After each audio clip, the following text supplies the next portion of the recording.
Assalamualaikum warahmatullahi wabarakatuh. Alhamdulillahirabbil alamin wa bihi nasta'in ala umuri dunya waddin. Asyhadu an la ilaha illallah wahdahu la syarika lah wa asyhadu anna Muhammadan abduhu wa rasuluhu wa la nabiyya ba'dah. Addal amanah wa ballagha risalah wa nasaha ummah wa jahada billahi haqqa jihadih hatta atahul yaqin. Tarakana 'alal mahajjatil bayda lailuha kanahariha la yazighu anha illa halik. Allahumma shalli wa sallim ala nabiyyina Muhammadin sayyidil awwalin wal akhirin al-mab'uts rahmatan lil alamin wa ala alihi wa sahbihi wa man sara ala nahjihi ila yaumiddin. Warḍallahu man sadatina Abi Bakr wa Umar wa Utsman wa Ali wa anis sahabati Rasulillah ajmain. Allahumma subhanaka la ilma lana illa ma 'allamtana wa 'allimna ma yanfa'una wa zidna ilman. Allahumma rabbana atina fid dunya hasanah wa fil akhirati hasanah wa qina adzabannar. Bapak sekalian jemaah salat subuh yang dimuliakan oleh Allah Subhanahu wa taala. Hari ini insyaallah kita akan melanjutkan kajian fi sirah kita, tarikh ya, sejarah Rasulullah SAW. Dan kita sudah sebutkan dari awal mukadimah dulu bahwa kita ingin belajar sirah beliau secara lebih detail. Karena kalau belajar secara umum itu bisa dibaca di kitab-kitab yang atau buku yang secara umum gamblang gitu. Tapi kita ingin lebih mendetailkan lagi tentang sosok kepribadian beliau sallallahu alaihi wasallam agar kita lebih mengenal, lebih mengetahui ya, lebih dekat dengan beliau. Mudah-mudahan Allah taala memberikan kita syafaat dengan kita mempelajari sunnah Rasulullah sallallahu alaihi wasallam. Karena nanti di Telaga Al-Kautsar, saat orang-orang ingin masuk ke Telaga Al-Kautsar, itu Rasulullah SAW inginnya tuh umatnya masuk semua ke telaga itu ya, tetapi Allah SWT berfirman kepada beliau dan mengatakan bahwasanya innaka la tadri ma ahdatsu ba'daka. Wahai Muhammad, kamu tidak tahu apa yang diperbuat umatmu setelah kamu tiada. Artinya apa? Artinya tidak semua umat Rasulullah dapat meneguk Telaga Al-Kautsar. Innaka la tadri, kamu tidak tahu hai Muhammad, ma ahdatsu, apa yang dibuat-buat, apa yang diada-adakan, dibaru-barukan oleh umatmu sepeninggalmu. Makanya kita ini sekarang menyaksikan itu, banyak yang baru dalam agama, banyak yang dibuat-buat, diada-adakan padahal enggak ada, dikarang-karang padahal enggak ada, dan lain sebagainya. Nah, orang-orang yang mengadang-adakan, membaru-barukan dalam hal agama, dalam istilah lain, istilah agamanya itu bid'ah, maka itu adalah sebagaimana hadis tersebut, itu adalah orang yang tidak akan diizinkan mereguk segarnya Telaga Al-Kautsar. Maka dari itu kita dalam rangka itulah kita mempelajari sirah dan sunnah Rasulullah SAW. Sunnahnya kita pelajari di kitab Sahih Bukhari dan sirahnya kita pelajari di kitab Zadul Ma'ad. Mudah-mudahan itu memandu kita, memberikan guidance kepada kita untuk dapat mengikuti jejak sunnah Rasulullah SAW. Kitabnya Zadul Ma'ad, kalau secara letterlet artinya bekal kembali. Ya. Nama kitabnya Zadul Ma'ad, bekal kembali. Ditulis oleh ulama besar, ulama yang menjadi rujukan dalam keilmuan agama Islam, yaitu Ibnu Qayyim rahimahullahu ta'ala, muridnya Ibnu Taimiyah rahimahullahu ta'ala. Beliau adalah rujukan ilmu dalam berbagai bidang. Semua umat Islam dari mana mazhabnya pun, dari golongan mananya pun, semuanya itu merujuk kepada selalu merujuk kepada beliau Ibnu Qayyim rahimahullahu ta'ala, karena sangat banyak bukunya sehingga banyak dirujuk oleh para ulama-ulama sejak masa ke masa hingga di zaman modern sekarang. Ini kitabnya ada 4 jilid ya. Kita masih di jilid pertama dan itu pun baru lewat dari mukadimah. Zadul Ma'ad. Terkadang ada yang menerangkan Zadul Ma'ad ini hanya beberapa aspeknya, misalkan dakwahnya Rasul saja atau perjuangannya Rasul saja, dan tidak banyak yang mendetailkan buku ini, tidak banyak yang mendetailkan kitab ini. Ada yang mengambil hanya magozinya saja, perang-perang Rasul SAW, apa hikmahnya. Ada yang mengambil aspek perjanjian saja dan lain sebagainya, dakwah Rasulullah SAW. Nah, kali ini kita ingin menyelami lebih dalam tentang beliau Sallallahu Alaihi Wasallam. Kemarin kita membahas tentang bahwa Rasul itu orang kaya, sangat kaya sekali. Tetapi beliau memilih hidup miskin. Itu bedanya. Sederhana. Makanya doa beliau, Allahumma ahyini miskinan. Ya Allah, hidupkan aku dalam keadaan miskin. Padahal beliau itu kaya raya. Beliau itu kaya raya. Tetapi berdoa kepada Allah dan meminta kepada Allah untuk hidup sederhana dan miskin. Agar apa? Agar dapat dicontoh, dikudwah ataupun diteladani oleh umatnya. Kalau beliau pola hidupnya kaya raya, umatnya tidak akan bisa mengikuti. Tapi kalau beliau itu kaya raya, jelas kaya raya. Kemarin kita bahas. Ya. Nanti tambahannya lagi akan lebih mencengangkan lagi data tentang beliau. Mencengangkan lagi bagaimana beliau begitu kayanya, begitu luasnya, tetapi sangat sederhana hidup. Kemarin kita bahas bahwa beliau itu memiliki 9 pedang, ya. Pedang yang terkenalnya adalah Zulfikar, dan itu kemana-mana yang selalu di bawah beliau, yang selalu nempel di badan beliau itu adalah Zulfikar. Dan perlu dipahami bahwa orang dulu secara tradisi siapapun orangnya senantiasa terselip pedang di tubuhnya.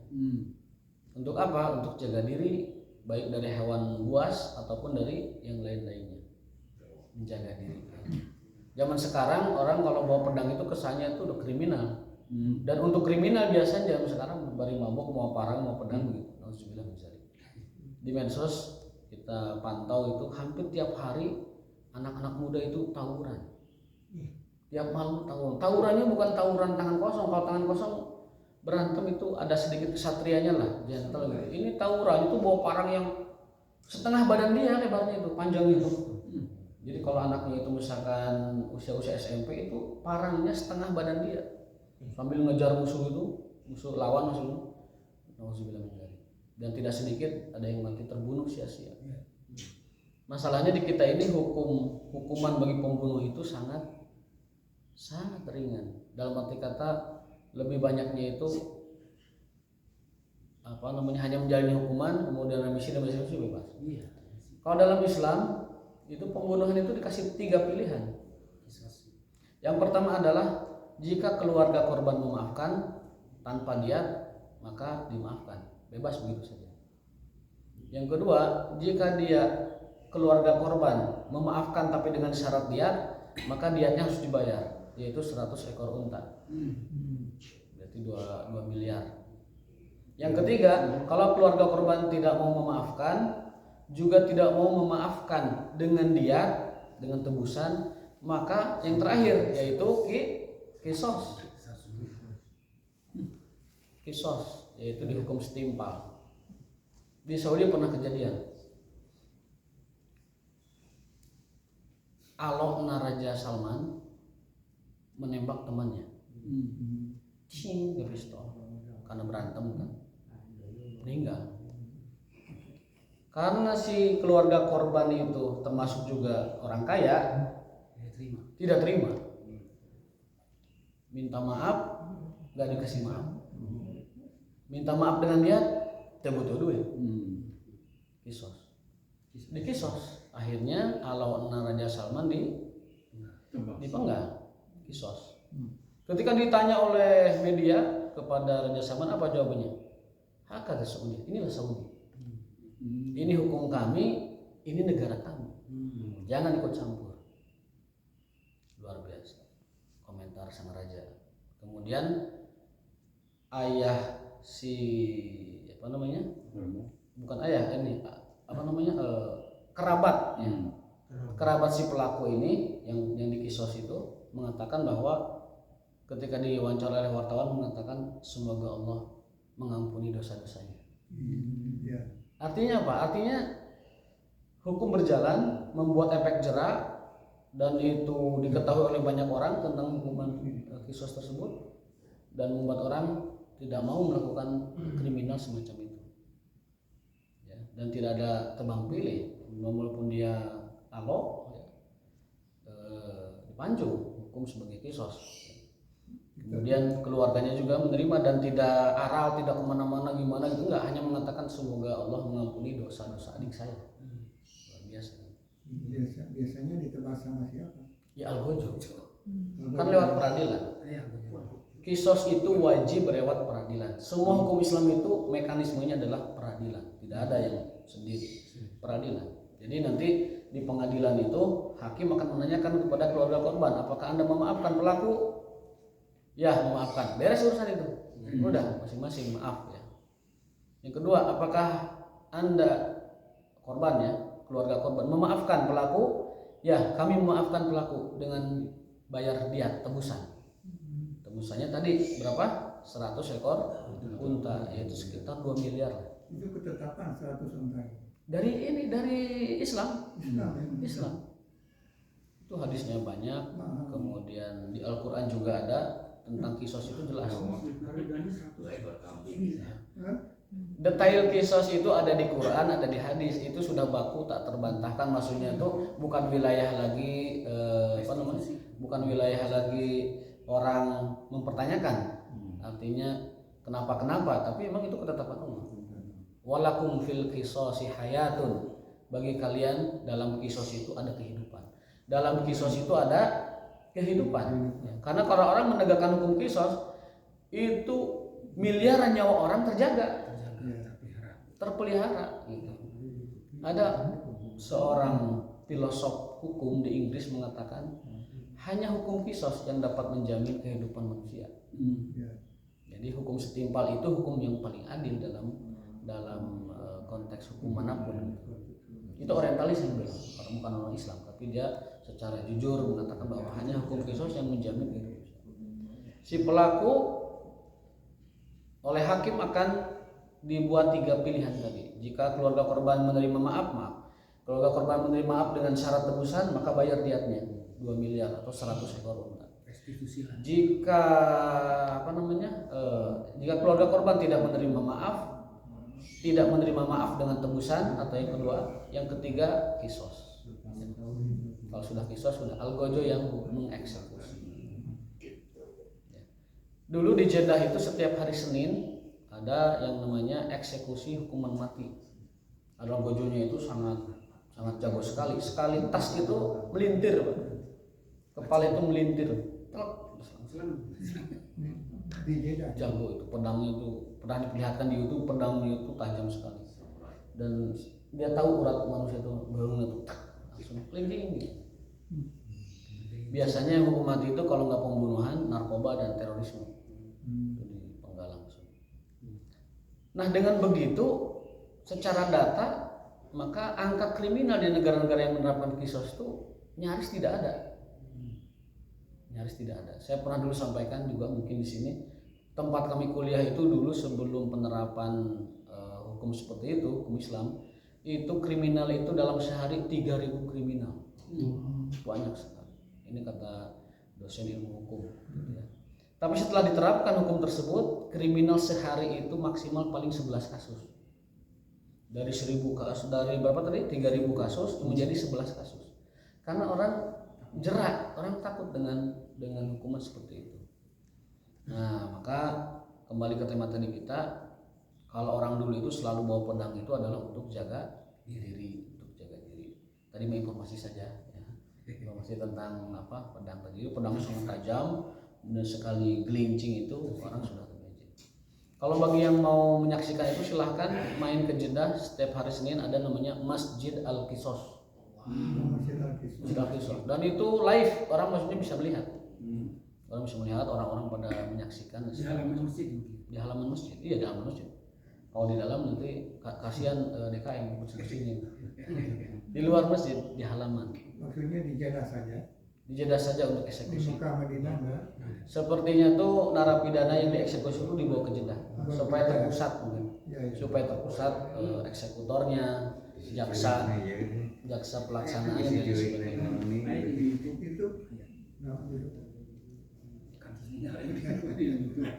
Cari aja di YouTube pelaksanaan hukum kisos di Arab Saudi. Memang sekali bapak lagi nggak berinci. Dan itu saya mendengar berita itu eksekutornya itu turun temurun itu satu marga itu. Jadi dari zaman dahulu kala sampai sekarang itu satu marga gitu turun temurun. Karena mereka mewarisi sifat keberanian dan apa ya namanya ya ya profesional gitu. Jadi tidak dipengaruhi oleh belas kasih atau oleh karunia gitu, karena dia memang eksekutor ditugaskan oleh negara dan dia pejabat resmi negara, tugas adalah eksekusi. Nah, makanya tidak ada yang berani orang main-main nyawa di sana, nggak ada yang berani, karena takut orang semua, takut dikisos. Ya, kebayang ya namanya. Nah di kita itu tidak akan dihukum mati, makanya di kita mah ngebunuh orang lain, maehan batur teh di kita mah apa namanya, maehan batur teh di kita mah juga masalah sederhana gitu. Kecuali kalau korbannya sudah 40 gitu, kayak siapa tuh Dukun Sumanto ya, kayak si yang di Jakarta itu Baikuni, siapa lagi tuh Rian Jombang. Kalau sudah puluhan baru didakwanya hukuman mati, tapi kalau 1-2 tuh dianggap nyawa manusia itu biasa.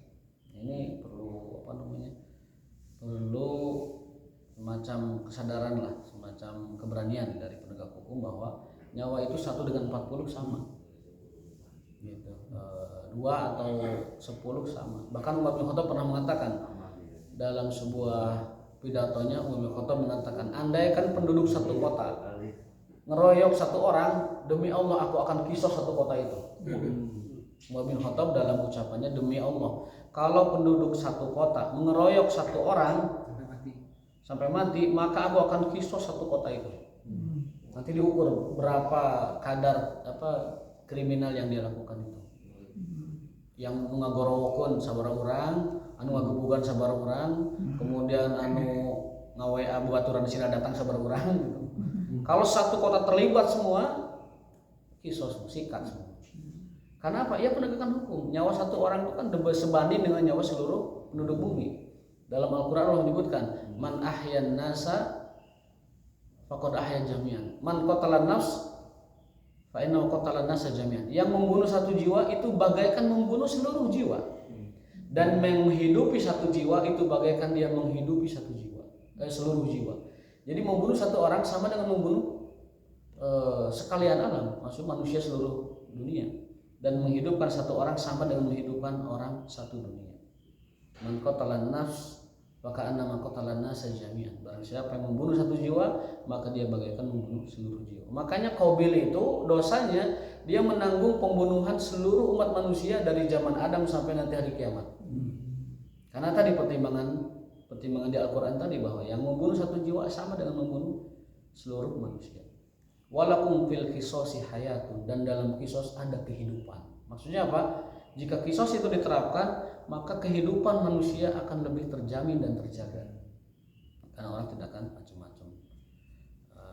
Demikian ya. Jadi apa, meskipun terlihat sangar tetapi ada kehidupan di sana. Ada jaminan nyawa orang yang harus dijaga, ada nyawa yang harus dijaga, ada darah yang harus dijaga, tidak semena-mena. Kembali ke tema kita, mentologi dia ya, informasi itu mengapa-apalah. Rasulullah SAW itu orang kaya, banyak sekali harta bendanya, tetapi beliau lebih memilih hidup sederhana dan berdoa agar dihidupkan dalam keadaan sederhana. Saya kemarin menulis datanya dalam kitab ini, pedang beliau ada 9, yang paling terkenal Zulfikar, baju besi beliau ada 7. Beliau punya tas depan yang sering dipakai orang itu, tas depan itu namanya Ja'bah, itu beberapa Ja'bah. Dari sini ada nama-namanya, tidak perlu kita sebutkan. Lalu beliau punya panah 5 panah.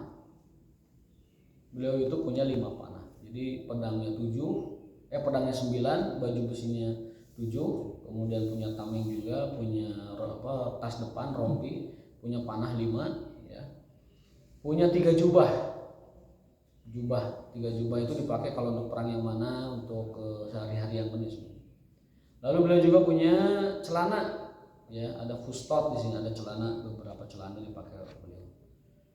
Beliau punya kendi atau teko yang biasa 1 untuk makan minum dan kemudian kebutuhan lain, dan ada kendi khusus untuk beliau ke kamar kecil. Jadi zaman dulu itu karena kan bukan hidup di negara seperti Indonesia ya. Jadi ke kamar mandi itu kalau ke mandi bawa air yang dari kendi atau ceret ya. Teko ceret itu diisi air. Jadi satu orang tuh bawa ke kamar mandi bawa itu untuk kebutuhan dia di kamar mandi. Jadi bawa ceret seperti orang dulu bebersih karena air sedikit seperti itu. Nah, beliau punya nampannya itu sangat besar sekali, dibawa oleh 4 orang. Jadi punya nampan segede galabak begitu, nyiru bahasa orang ngomong, nyiru gitu. Dan kalau makan itu manggil orang, ayo makan. Itu nampannya tuh ke 4 orang dibawa dibangkul ke 4 orang. Berarti besar sekali nampan. Wa hadhil jumlah qad ruwiyat mutafariqatan fi ahadits. Nah, jumlah-jumlah itu ada di dalam banyak hadis diriwayatkan. Tetapi di sini tidak akan saya bacakan hadis-hadisnya karena terlalu panjang bahasanya. Berikutnya adalah kendaraan Rasulullah SAW atau hewan-hewan yang jadi andalan beliau dalam bepergian. Pertama, beliau punya 7 ekor kuda perang. Kuda perangnya 7 ekor. Satu ekornya itu adalah 10 uqiyah. 10 uqiyah itu, satu uqiyah itu adalah 5 uqiyah itu adalah 85 gram emas. Berarti kalau 10 uqiyah 170 gram emas. Berarti berapa? 170 juta. Kuda beliau itu harganya satunya 170 juta dan beliau punya 7 kuda untuk perang. Khail namanya. Kuda perangnya ada 7, satu kudanya 200 jutaan lah sekitar itu. Namanya juga ada di sini. Ada Saqab, ada Murtajaz, ada Ashab dan lain-lain sebagainya. Ada Luhaib, ada Lazaj, ada Tarib, ada Sabhah, ada Ward, ada 7 kudanya. Luar biasa. Berarti kaya, Pak. Mun kudana wae 7, sakudana itu 170 juta. Kalau 1 gram emasnya sejuta ya. Kita berarti 180 juta. Ya, kali 10 berarti kali 7 berarti sekitar 1 M kudanya saja itu. Sallallahu alaihi wasallam. Itu disebutkan dalam sebuah syair Imam Ibnu Ishaq, ahli sejarah ya zaman dulu, yang bermazhab Syafi'i. Dalam syairnya, wal khailu sabun wal haibun sabhatun darib duzajun murtajaz wardun laha asrar. Itu nama-nama kuda Rasul disebutkan dalam sebuah syair dari Imam Abu Abdillah Muhammad bin Ishaq Asy-Syafi'i disebutkan di situ. Lalu kuda pacunya, kuda balap lah begitu, kuda hobi ya begitu lah mungkin kuda hobi, itu ada 15. Jadi kaya beliau itu. Kuda hobinya itu faros, kuda pacu, kuda musabaqahnya itu ada 15. Walakin mukhtalafun fiha wa kana dafata sarajihi min lifin. Dan kuda-kuda itu sarajnya semacam duduk tempat duduk kuda itu terbuat dari lif. Lif itu semacam berumputan kering yang dianyam gitu. Jadi beliau punya kuda yang buat hobi ini, kuda pacu, kuda latihan itu pelana ya namanya ya. Pelananya itu terbuat dari anyaman rerumputan di sana. Itu adalah kuda beliau 15 yang untuk kuda latihannya, kuda latih. Kuda perangnya 7, kuda latihnya 15. Walau wa kana lahum minal bighal. Lalu keledainya itu punya 7. Saya suka namanya agak lucu. Ada Duldul. Ada Syahba, hadiah dari Raja Makokis Mesir. Jadi ternyata hadiah Raja Mesir itu ke beliau bukan hanya dokter, kemudian sahaya wanita, minyak wangi, ternyata ada juga diberi keledai juga. Beliau dikirim hadiah oleh Raja Mesir itu beberapa ekor keledai ya. Ada keledai namanya Duldul, itu hadiah dari Raja Mesir. Ada juga namanya Ufair. Ini pernah disebut oleh Rasul dalam sebuah hadisnya. Rasul pernah naik keledai Ufair membonceng seorang sahabat namanya Mu'ad bin Jabal. Dalam hadisnya itu, aku pernah dibonceng Rasul di atas sebuah keledai, di atas seekor keledai, dan beliau menyampaikan hadisnya kepada saya tentang tauhid. di mana Rasul mengatakan ya gulam, wahai anakku, karena sebenarnya muridnya tapi karena masih anak kecil dipanggil ya gulam, wahai anak. Tahukah kamu hak Allah kepada manusia dan tahukah kamu hak manusia dari Allah? Sahabat kecil itu menjawab, Allah dan Rasulnya yang tahu. Maka Rasul mengatakan, hak Allah darimu adalah diibadahi dan tidak mensekutukannya. Ya. Dan hak kamu dari Allah adalah Allah akan memasukkanmu ke dalam surga dan tidak akan mengazabnya. Jadi kalau kita boleh bilang transaksi, kita dengan Allah itu transaksinya, kalau kita tidak syirik, maka Allah wajib memasukkan kita ke dalam surga dan tidak mengazab kita. Dan sebaliknya, kalau kita melakukan itu, maka Allah akan mengazab dan menghukum kita. Jadi timbal balik kita dengan Allah itu sangat sederhana sekali.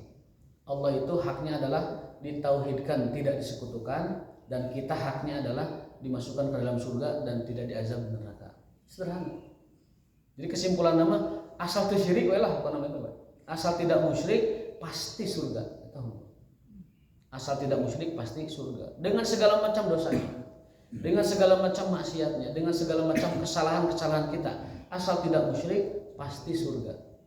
Karena kalau sudah musyrik itu di nerakanya kekal abadi, tidak ada pengampunan. Karena musyrik merupakan pengkhianatan terbesar manusia kepada Allah. Kita pun suami istri dapat menerima seluruh kekurangan istri, dapat menerima seluruh kelakuan istri, dapat menerima seluruh omongan istri, tapi kita tidak akan pernah mengampuni pengkhianatan seorang istri. Manusia juga begitu, apalagi Allah Subhanahu wa taala. Walillahil masalul a'la. Jadi Allah dapat menerima berbagai macam kesalahan dan dosa kita. Allah dapat menerima dan mengampuni, memaafkan seluruh kekurangan dan kealpaan kita. Tetapi satu hal yang tidak akan Allah terima adalah pengkhianatan. Dan pengkhianatan kepada Allah adalah perbuatan musyrik. Berdoa kepada Allah, tapi berdoa juga kepada yang lain. Ya. Meminta tolong kepada Allah, tapi juga minta tolong kepada yang lain. Minta benghar ke Allah, tapi minta benghar oge ke nu lain. Nanya ke Allah, tapi nanya oge ke pananyaan. Nah, itu musyrik. Percaya ke takdir Allah, tapi percaya oge karena tatayur. Itu pengkhianatan. Allah dikhianati di sana. Kita minta ya Allah tunjukkan saya misalkan usaha apa yang tepat bagi saya ya Allah. Kalau mau usaha. Tapi di sisi lain datang oge ke pananyaan. Man, ki misalkan, tapi pada usaha aya modal. Cik pang terawangkeun pang ningalikeun usahana nih pang pas. Dijampe-jampe oh, mana emang ulah gawe dina cai cenah. Mana ulah gawe, nah itu pananyaan. Pengkhianatan kita adalah kita minta petunjuk kepada Allah, istikharah, tapi kita juga minta petunjuk kepada pananyaan. Kita percaya pada takdir Allah, tapi juga percaya pada takdir tatayur. Kepercayaan tatayur. Tatayur itu apa? Dedengean jeung diduluan. Diduluan, mau naik motor, aya ucing ngalewat, wah, ya ucing ngalewat ya, balik kan. Tidak jadi berangkat, diduluan. Ada lagi yang dedengean, ketika kita bangun pagi-pagi ada cincuing, wah ada yang mati nih, nah itu dedengean. Nah percaya kepada dedengean, percaya kepada diduluan, maka itu adalah bagian dari tatayur yang merupakan kemusyrikan. Kita sebagai orang yang bertauhid, belajar agama, belajar iman, belajar Islam sudah seharusnya patut dan wajib meninggalkan hal semacam itu sebelum kematian kita.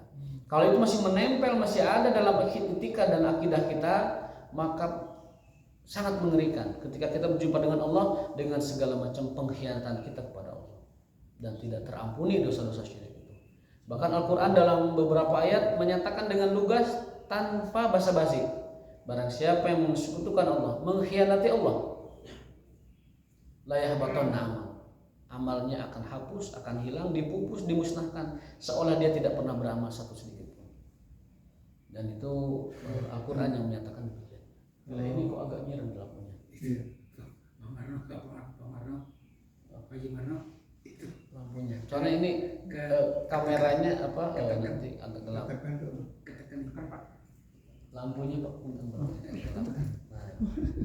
Nah, pilih viral abinata rada kurang kasep kan itu.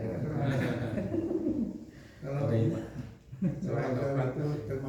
musyrik gitu. Apa? Azhar memang Azar. Azhar siapa? Azar. Orang tua Ibrahim. Nah, Ya. kalau Abi Thalib musyrik nggak? Apa? Abi Thalib Abi Thalib. Abi Thalib itu musyrik. musyrik ya? Kan wafatnya musyrik. Abi Thalib itu musyrik. Karena turun ayat innaka la tahdi man ahbabta walakin Allah yahdi man yasha. Hai Muhammad, kamu tidak punya hak, tidak punya kemampuan memberi hidayah kepada orang lain. Bahkan kepada orang yang paling kamu cintai, itu Abu Thalib maksudnya. Pamanmu yang kamu cintai, bahkan kamu tidak bisa memberi hidayah sama dia. Kamu hanya bisa menasehati, kamu hanya bisa menyampaikan, kamu hanya bisa mendakwahkan, tapi hidayah urusan saya. Hak prerogatif Allah Subhanahu wa taala. Makanya yang paling menyedihkan beliau itu adalah ketika pamannya tidak segera syahadat dan meninggal dunia. Bahkan setelah wafat meninggal dunia pun Nabi masih bersedih, akhirnya memintakan ampunan.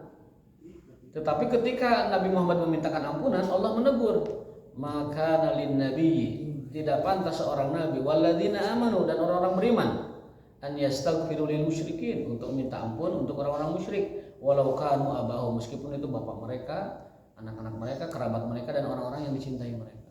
Jadi kesedihan tertinggi, kesedihan terbesar Rasulullah SAW adalah karena tidak bisa memintakan ampun kepada pamannya yang setiap hari, setiap saat menjadi pembela, penjaga, dan juga pengasuh Rasulullah SAW.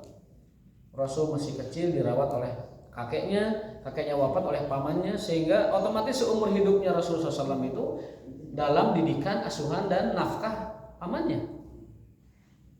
Sudah menjadi seperti bapak sendiri. Tetapi ketika wafat, beliau tidak mau mengucapkan asyhadu an la ilaha illallah wa annaka Muhammad, yakni engkau Muhammad Rasulullah. Itu yang membuat beliau celaka. Padahal kata Nabi, kalau paman katakan satu kata saja, la ilaha illallah, aku menjamin engkau menjadi ahli surga. Karena kebaikan Abu Thalib itu sudah polnya pol itu udah. Melebihi kepada anaknya katanya. Melebihi kepada anaknya. Ya. Bahkan ketika Abu Thalib ngobrol dengan Ali bin Abi Thalib ketika diboikot di sebuah lembah Syi'ib Bani Amir itu pamannya berkata kepada Abu Thalib, Abu Thalib berkata kepada Ali, wahai anakku, anaknya kan Ali kan, Muhammad disingkirkan di Bani Syi'ib Bani Amir, apa pendapatmu? Kata Ali bin Abi Thalib adalah, bagi Muhammad, bagi Rasulullah SAW, bagi sepupu saya, dia adalah hidup dan mati saya. Itu kata pamannya, apa yang kamu lakukan sudah benar anakku.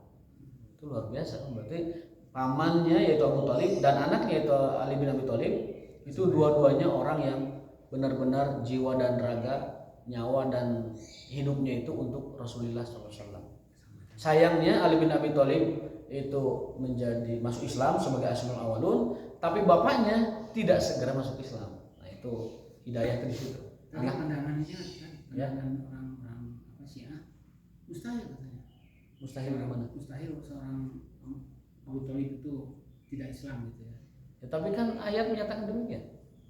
Ayatnya itu menyatakan bahwa Rasul dilarang mendoakan orang musyrik ampunan, ya kan? Itu ayat itu turun tentang Abu Thalib, ya kan? Dan juga hadis-hadis Nabi sangat banyak menyatakan itu. Rasul memintakan keringanan neraka buat Abu Thalib. Dan Allah mengabulkan. Tetapi ya tadi ringannya api neraka itu adalah ringannya neraka itu kalau kaki kita menyentuh lantai neraka itu otak kita mendidih. Jadi Abu Thalib meninggal dalam keadaan kafir.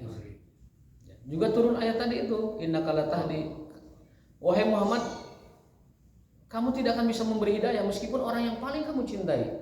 Siapa itu? Pamannya. Karena Khadijah yang paling dicintai sudah masuk Islam. Ali bin Abi Thalib sepupunya yang paling dicintai sudah masuk Islam. Pembantunya Zaid sudah masuk Islam. Kemudian teman-temannya sudah masuk Islam. Tersisa Abu Thalib. Ya. Tapi Abu Thalib dari antara orang yang dicintai beliau itu adalah satu-satunya yang tidak masuk Islam. Karena Abu Jahal sudah mati di Badar kan. Kemudian paman-paman yang lain, Hamzah sudah masuk Islam.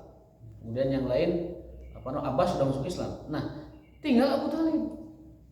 Abu Talib sampai wafatnya tidak masuk Islam. Makanya turunlah ayat innaka la tahdi man ahbabta. Kamu tidak dapat memberi petunjuk bahkan kepada orang yang paling kamu cintai. Karena petunjuk itu, hidayah itu adalah Allah berikan mayyasha, sekehendak Allah.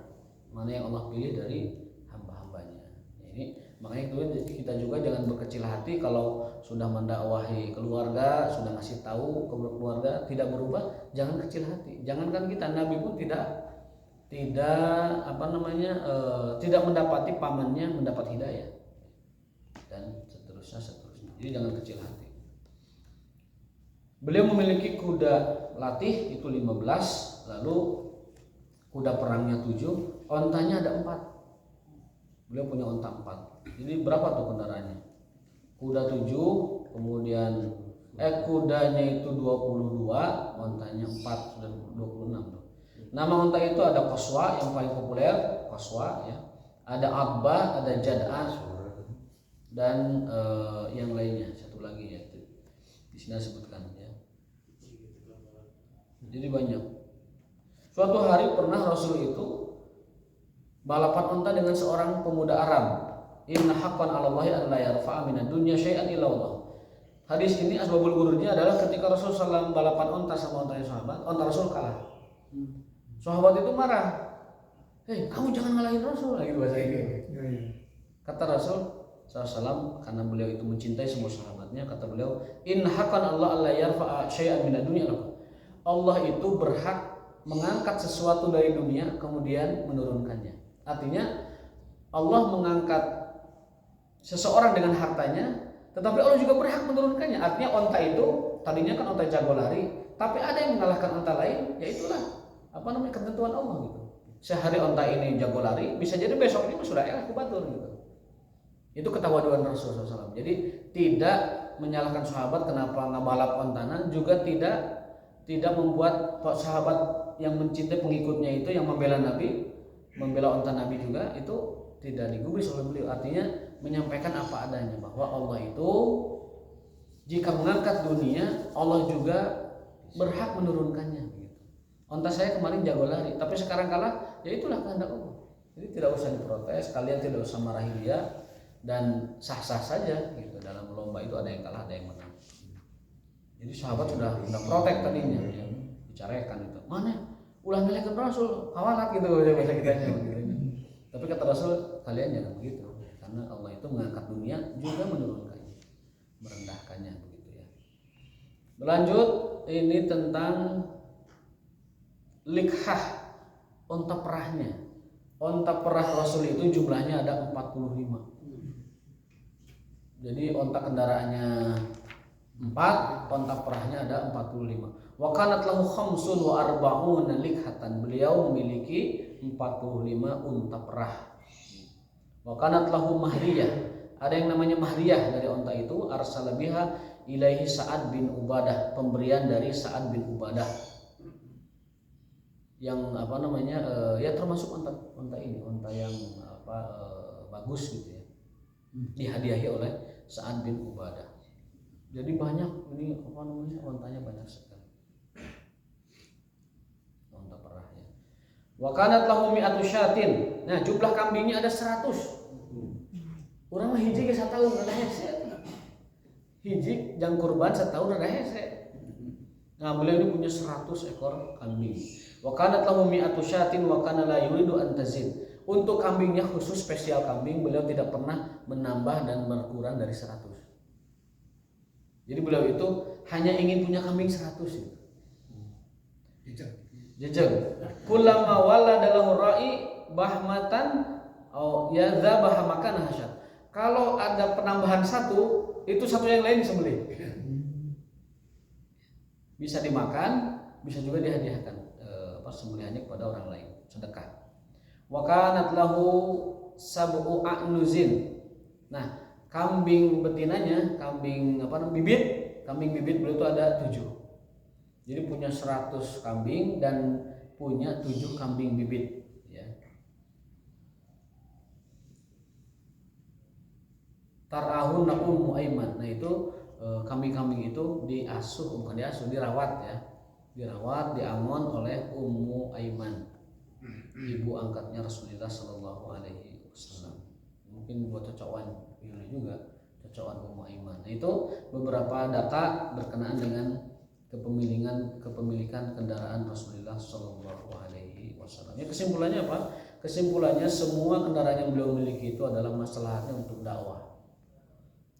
Punya 7 kuda ya untuk jihad, ya kan? Punya sekian sapi perah untuk kaum muslimin, karena Rasul punya sahabat-sahabat yang tidak mampu. Ada kemarin kita ceritakan ada ashabus sufah, ada 30-40 orang yang termasuk kalangan miskin kaum sahabat. Itu kan dijamin hidupnya oleh Rasulullah SAW. Ada sahabat yang pada bahasa nama mihapekan beteng ke beliau, itu yang menjamin beliau. Jadi semua itu beliau berikan, beliau sumbangkan untuk fisabilillah. Beliau kaya, beliau luar biasa, tetapi semuanya untuk disumbangkan fisabilillah subhanahu wa ta'ala. Nah sekarang pakaiannya, kita agak cepat dalam hal ini. Untuk pakaian beliau itu punya sorban, namanya as-sahab. Nah, sorban as-sahab. Kasaha aliyan, itu beliau pernah memakaikan sorbannya itu kepada Ali bin Abi Thalib. Wa kana yalbasuha wa yalbasu tahtaha qalansuwa. Sorbannya itu dipakaikan, ini kopiah, ini sorban, jadi gini. Rasul panjang, nah gini. Nah ini Rasul begini. Jadi sorban dan ada kopiahnya, jadi tidak polos begini. Jadi Ini ada kopiahnya. Itu yang tadi ya, kopiah dulu baru sorban. Wa kana yalbasul qalansuwa bi ghairi imamah. Tapi kadang pakai kopiah tidak pakai sorban. Nah seperti bapak-bapak ini, pakai kopiah tapi pakai sorban. Mung daerah riwayatnya nggak kupluk mah, oh ya tapi mungkin fungsi ya, untuk kupluk itu fungsi karena dingin, menahan angin, ya maslahatnya ada fungsi, ya tidak apa-apa pakai kupluk. Tapi kalau melihat Rasulullah SAW, maka beliau itu kebiasaannya pakai peci dan sorban, atau pakai peci saja, atau pakai sorban saja dalam satu riwayat. Wa kana yalbasul qalansuah, beliau menggunakan peci tanpa sorban. Kadang juga yalbasul imamah bi ghairi qalansuah, kadang pakai sorban tidak pakai peci. Nah ini pakaian-pakaian Rasulullah SAW. Kenapa kita sampaikan? Setidaknya kalau kita tidak bisa mengikuti beliau secara full, setidaknya kita tahu bahwa Rasul itu berpakaiannya kayak apa. Supaya nanti kalau kita ditakdirkan mimpi dengan Rasul, tahu bagaimana sosok beliau. Oh betul ini. Karena kalau ada orang bermimpi ngaku ketemu Rasul, lalu Rasulnya tidak seperti sifat yang kita pelajari, maka itu bukan Rasulullah, tapi ngaku-ngaku Rasul. Bentuk pecinya seperti apa sih? Ya itu kita tidak tahu. Tidak tahu. Ya, tapi kalau kita lihat dalam ilustrasi peci orang Arab zaman dahulu, Ya. yaitu seperti seperti peci-pecinya orang Arab sekarang. Kalau dilepas sorbannya itu kan ada peci itu. Ya. Nah seperti itu. tapi haji kopi. Semacam untuk peci haji, semacam peci haji. Kadang disorbanin, dililit begitu, kadang juga diletakkan begini, kadang juga tidak pakai sorban, peci saja. Jadi pakai peci itu sunnah. Dan muruah juga, kalau kita ngimamin sholat, jangan sampai nggak pakai peci. Ada viral di YouTube ya, ngimamin sholat nggak pakai peci. Jamaahnya banyak, tapi imamnya nggak pakai sholat. Nggak pakai peci gitu ya. Pernah santri dulu sama Pak Haji Uswani ditarik. Biasanya kan santri jadi imam karena dia itu secara muruah, secara kepatutan seorang imam tidak tidak pas. Imam itu secara kepatutan tidak boleh ngimamin tanpa peci. Bahkan kata beberapa ulama, peci itu adalah penanda bahwa orang itu orang baik. Penanda orang. Tapi tidak semua yang berpeci baik. Dak koruptor ge pakai peci. Tapi orang yang menjaga muruahnya, menjaga marwah, menjaga kepatutan itu dengan menggunakan peci di sehari-harinya. Jadi bukan tanda mutlak tetapi tanda isyarat. Beliau menggunakan sorban, kadang peci dengan sorban, kadang sorban saja, kadang peci saja. Gitu kan. Wa kana idza tamma arkha imamatahu baina katfi. Tapi kadang juga sorbannya dijuntaikan ke pundaknya gitu. Kadang dijuntaikan ke pundaknya begitu. Jika Adi kemarinnya di. Kadang juga ditaruh di ininya, di pundaknya. Jadi ada variasi, dijuntaikan terangkan. Kamarahu itu dalam hadis Sahih Muslim. Jadi kalau nanti kita setelah beres Sahih Bukhari kita nanti ngaji Sahih Muslim. Mun ka umuran. Ya, amin ya rabbal alamin. Dalam Sahih Muslim itu banyak diterangkan hadis-hadis sahih setelah Sahih Bukhari. Dari Amr bin Haris, ra'aitu Rasulullah alal minbar wa alaihi imamah sauda qad arkha tarfaiha baina katfaiha. Rasulullah pernah terlihat di suatu masjid, ya, di masjid beliau berkhutbah itu beliau menggunakan sorban. Sorbannya itu kadang berwarna hitam, kadang berwarna putih dan lain sebagainya. Qad arkha tarfaiha, dan beliau menjuntaikan ujung sorbannya itu ke pundaknya begini. Di sorban ini. Makanya sampai ke sorban supaya dapat mencontohkan bagaimana Rasulullah SAW menggunakan sorbannya. Jadi kita sudah pakai peci, ini sudah sunnah, alhamdulillah. Kita bawa sorban juga sudah sunnah, alhamdulillah. Dan tinggal yang belum kita sunnah ini punya 7 kuda dan 40 unta. Ya, belum itu ya. Wala bisal qamis wa kana ahabbu thiyabi ilaihi, dan beliau itu adalah paling gemar, paling suka memakai gamis. Gamis tetap yang paling favorit. Kadang beliau pakai celana, atasan bawahan, ya, atasan pakai, bawahan pakai. Kadang beliau juga pakai rompi, tetapi dari semua pakaian itu beliau yang paling sukai adalah al-qamis, gamis. Ya. Wa kana ahabba thiyabi ilaihi wa kana qammuhu ila rusqi, dan gamis beliau itu sampai ke pergelangan tangan. Kan aya nu ayu sakieu gitu. Gamis teh ayu sakieu tah. Nanti aya nu sakieu mah gamis mah. Iya, rumah sagi gitu nya. Nah, gamis beliau itu sampai pergelangan tangan. Wala bisal jubbatal wal furuj wa huwa shibhul quba wal farjiyah, wala bisal quba aidan wala bisal bis safari jubbah dayiqah. Jadi kalau dalam perjalanan safar beliau menggunakan pakaiannya itu yang simple, ramping, ringan gitu. Kalau safar beliau menggunakan pakaian yang ringan. Jadi ketika safar mah jangan obyok-obyokan, Pak. Jangan juga galambangan. Safar mah sesimpel mungkin. Pakaian yang dayiqah al-kamil, yang pas di badan, yang kita lincah bergerak gitu. Itu dalam safar demikian. Dalam safar kan kita tidak bisa menduga akan ada apa-apa. Wala bisal izara warida. Beliau sering juga pakai sarung. Warida. Jadi sorban pakai, sarung juga pakai, kadang pakai celana dan lain sebagainya. Jadi semua kita insya Allah mengenai sunnah beliau sallallahu alaihi wasallam. Wakal wakili terakhir, wakana ridahu wa burdahu tulat sittati adra. Nah, sorban beliau itu panjangnya 6 hasta. 6 hasta. Bang Adi paling 2 meter. 6 hasta itu sehasta kan segini 60 cm kan. Satu hasta itu 60 cm. Kalau 60 kali berapa tadi? 2 meter lebih berapa? 4 hasta berarti 4 kali 60 cm berapa? 2 meter 2 meter setengah. Jadi sorban beliau 2 meter setengah, kadang dililitkan begini, kadang diindikan, kadang juga digini. Ini panjang. Sorban beliau itu lumayan. Nah, Nabi Adam itu dalam hadis sahih, Nabi Adam itu panjangnya 60 hasta. Situna diraan. Tinggi Nabi Adam itu 60 hasta. Tingginya. Iya, hadis sahih. Berarti berapa? 60 cm kali 60. 360 hasta. Bagi meter 30 meter kan? Tinggi. Nabi Adam itu 30 meter tinggi. Khalaqallahu Adam wa tuluhu situna dzira'an. Allah menciptakan Adam dan tinggi Adam 30 meter atau 60 hasta. Tinggi. Jadi mau orang lain pendak Nabi Adam, Bapak, ada apa Pak? Naon jangan. Jadi itu 60